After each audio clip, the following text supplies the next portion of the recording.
What's up, guys? Welcome back to the Millie Rod channel. Today I have a very special guest. This is my cousin Chuy. He is my first guy cousin for me to interview. What's up, Chuy? How are you feeling? How are you feeling? Good. Excited. A little bit nervous now.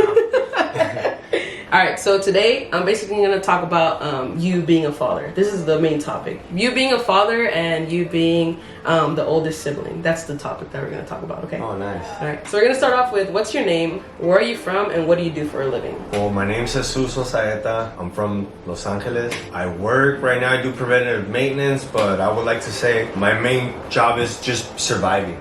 Period. As you know, Father's Day just passed. Happy late Father's Day to you. I wanted to ask you some very serious questions. And I always say to my guests, if you don't feel comfortable answering some of these questions, you don't have to. We're gonna start off with, I know you had your first kid at a very young age. Correct. What age did you have your first kid? I think I was 20 or 21. How was it for you to be a young father? And do you think you were ready to be a father at that time?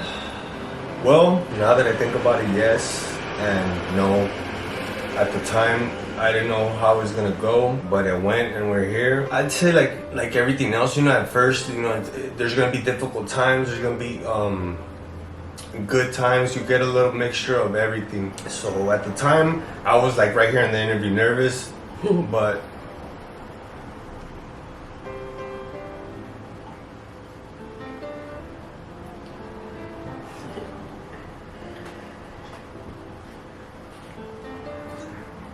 just remembering.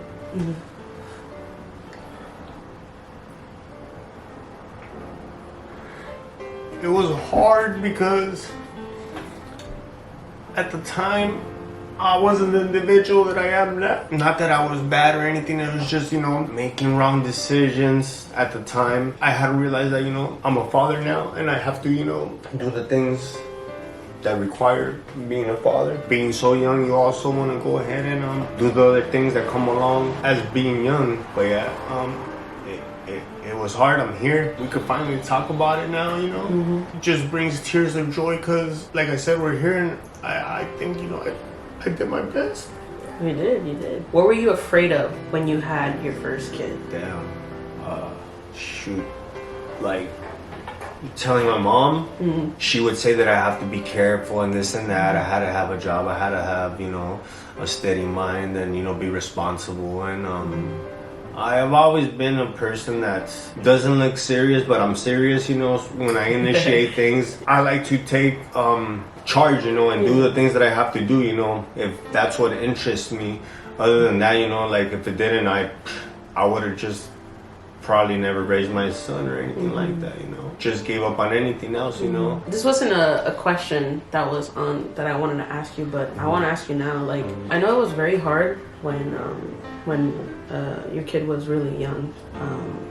I know that something happened with the baby mama. I think the baby mama wasn't really there as much. Do you feel that you took a lot more responsibility for your kid? Well, I had to. A lot of people don't know this. A couple people know. But at the time, the way that I gained custody of Junior, me and Nick, Junior was about 2 years and a half. He had been constipated for about a week. So I guess this guy had drank a baby bottle that had been sitting for a while.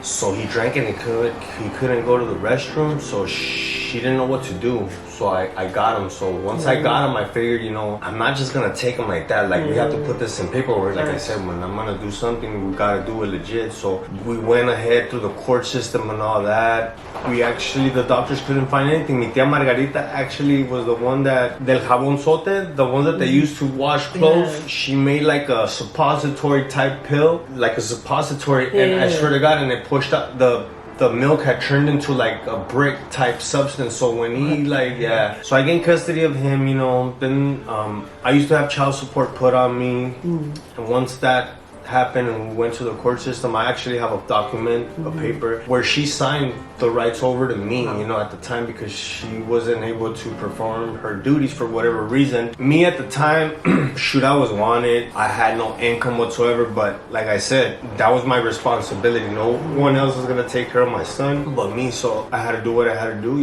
and it was hard because my son living with me, he wanted to have, his mom's attention, you know. So that was the hardest part. That's why when you asked me if being a dad was easy or hard, that was the hardest part. Yeah. Because I could give my son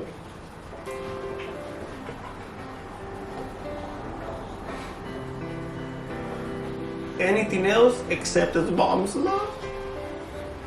You can't buy that. Yeah, that shit hurts me because it affects my son. And if it affects my son, it also affects me. Yeah. The next question is, what challenges did you face when you had your first kid? A place to call our own, you know? I grew up with both my parents, you know, so I don't know what it would be like not to live with both of them or grow up with both of them, you know, to take advice from both of them. It's just hard to understand because, like I said, I haven't been on that side of the fence, so and vice versa. That's why I think the way that I do because, like I said, everybody goes through it differently, you know, everybody. Do you believe your mental health was impacted when you became a young parent? If so, how? No, I think I was in a dark place before. I actually, when I had Junior, would actually shine the light. When he was born, I actually was like if I'm wanted, you know, and I have custody of my kid, what's gonna happen to my child? That's I'm a tough one. I didn't even think about that either. So then I'm like, when I went to jail, they didn't know I had custody of him. So I went ahead and I did my stuff, paid my debt to society, like nothing happened. He thought I had gone on vacation in Mexico.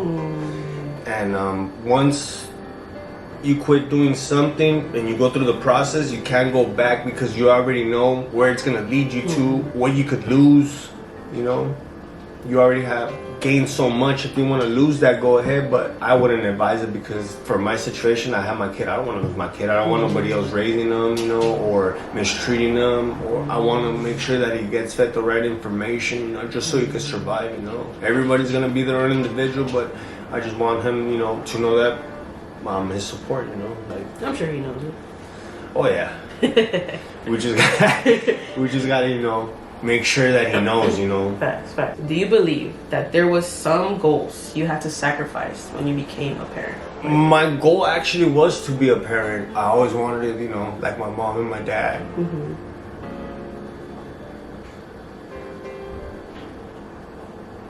But like I said, sometimes it doesn't work out that way. Yeah. You gotta just keep going. You gotta keep going. It's gonna be hard because, like I said, it's gonna be something different because you were expecting something else. It's like when you go and you want something but you can't get it. You gotta make the best of it. You know, because you could still live life even though it's not the way that you thought it was gonna be, and that's actually life. Yeah, for sure. Sometimes, you know, that's why we have a spare tire in the car, you know, one pops, you know what I mean? You gotta put that other one and keep rolling. It's a good way to put it. It's beautiful. My ideology. I always tell people, I don't have the right words, but, you know, with time, you'll get it. Now that you are more older, what is something you wish you could tell your younger self? Just keep doing what you're doing. Pretty much, yeah. Because I'm content where I'm at. Yeah. If it would be something else, that's cool too. But like, that's why I would just say, keep doing what you're doing because I think we're doing okay. So now that we're in the topic of your younger self, I know you are the oldest of 4. What were some of the responsibilities you had since you were the oldest? For me, for example, like I had to do a lot of things for my little sister. I had to like change her diaper, take care of her when my mom was working. Yeah, I changed all those motherfuckers' diapers. So Chino, I would always have to give him everything. He was always like, mine. Yeah, so I did get to change their diapers. Chino, Elvira, and Jose, wherever I went, they'd go. If I was wearing something, Chino was probably wearing the same thing, you know. We would pick a lot on Chino. I would pick a lot of my brothers, you know, but for the same reason, like that's how I grew up. We had fun. We had a lot. We still do. Yeah, I'm glad that you guys are still. I'm glad you guys are still like very close to each other. I think that's really cute. Like I love that. Do you believe your childhood was ever taken away because you were the oldest? If so, why do you think that? I used to think that, but nah, not really, because I remember other kids in Mexico, dude, they had it way worse than me. So if you think Facts. about it that way, yeah. But at some point, I was like, oh, my fucking childhood. I should be like the rest of the kids, you know, eating Lunchables and, you know, all this stuff. But in reality, you know, my mom or my dad would tell me that you'll get to that stage, you know. Right now we're building up, so you know, we transitioned, you know, from hard times to alright times, you know. One of my friends, Alina, asked, how do you cope with the fact that you had to kind of mature sooner to help raise your siblings? I think everybody's mature at their own rate, but me, like, I think my sister might have matured, you know, more than the brothers and stuff. I'm very laid back. I'm into, like, I'm gonna live my life, regardless of whatever it is, you know. Still take care of my responsibilities, you know, kind of like light and darkness at the same time. You gotta be able to balance it out. You're not gonna be perfect, but you strive for it. The next question is actually from your little sister, Elvira. So she asked, Elvirita. She asked, did you ever felt any pressure to being perfect when it came to being the oldest? Of course. Yeah. Yes. In what way?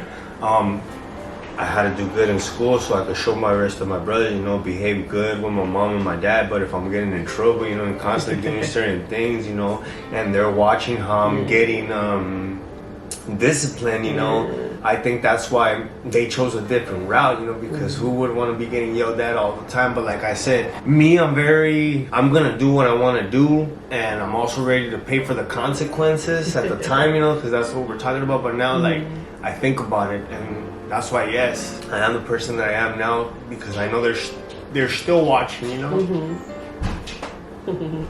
So yeah, I want to make sure that I leave a good example so they could say, you know, like my brother, or I like to say like my parents or their parents, because that's originally where we get it from, you know. Yeah. What is one thing you love about being a father and one thing about being the oldest sibling? I've always wanted to be like, that was my goal. Like I said, like my mom and my dad have children and raise them and let them do whatever it is that they would like to do. Their dreams, everybody's gonna have different dreams. What should I say for the oldest? It's very hard. That when we went to McDonald's, I could get to pick whatever I wanted. Like stuff like that, you know, when we were young, like, and let's say there was an activity and my mom was gonna take us or whatever, I guess she would ask, what should we do, you know, like, so my brothers didn't have a say in certain things, you know? So, I think that would be good, you know. But actually, they would probably tell you that I'm the only one. Elvira's gonna say that my dad rented me a convertible for my graduation and she didn't get one. She'll probably say something like that. We're on to our last question. This has been a really emotional roller coaster. Yes. But our last question is, what advice can you give young fathers out there that are in the process of becoming a father? Get up every day at 5 a.m. and do what you gotta do. No one else is gonna do it. If you want something done, get it done. If you don't want to get it done, hey, later on, don't complain why, you know, because that's what it is. Once you're a father, it's like you're not only responsible for yourself, but other lives, you know, so you're guiding them, you're trying to, not that I'm in a great position, I'm in an okay position, but if you school them to be in a bigger and better, like how when my mom and my dad came, then it's, well, my mom still doesn't speak English perfectly. She here and there a little bit, and my dad, you know, everybody did whatever they had to do to progress to give me a better life, you know, so I could give my children a better life. So that's my advice, you know, like don't just live your life wasting it. Even if you're not a father, like your mom and your dad didn't have you just to have you, and do something, you know, and if you're not a father, shoot, be a son. That's my advice. So wake up in the fucking 5 a.m. in the morning, right? Yeah, every day 5 a.m., you know what I mean? Get it in, because if you stay asleep till like 12, 1 o'clock, you know what I mean? The kid by that time already pooped himself, you know what I mean? He's hungry, he's probably, you know, doing, you know what I mean? I'm saying it because I've seen it, you know, like then later on when the kid grows up, he's not able to survive when you're no longer there to provide for them. Like, do you think about that? You should, you know? And that way they could think about it too, you know? Like I said, at the time when you're a kid, you're not thinking about that, you know? I wouldn't think about where did the quesadillas come from, you know? Where did my chicken nuggets come from, or my Coca-Cola, you know? So later on, like, damn, my dad has to wake up every single day, you know? And imagine doing it I'm 40, so imagine doing it for 40 years. Make sure you guys get up, exercise. Drink water. Well, this does it for today's video. I want to thank Chuy once again for doing this video with me. It was such a beautiful video. I'm so excited to watch it over, man. Thank you so much, man. So beautiful. We're gonna have him again though with his boo thang, Nikki. All right. I won't be crying. Who knows? Who knows? But yes, thank you to everyone that's gonna be watching this video. Make sure you leave a comment, like, and subscribe to my channel. Thank you so much, and please be safe out there. Much love. I had something in my eye when I was crying. Yeah, right.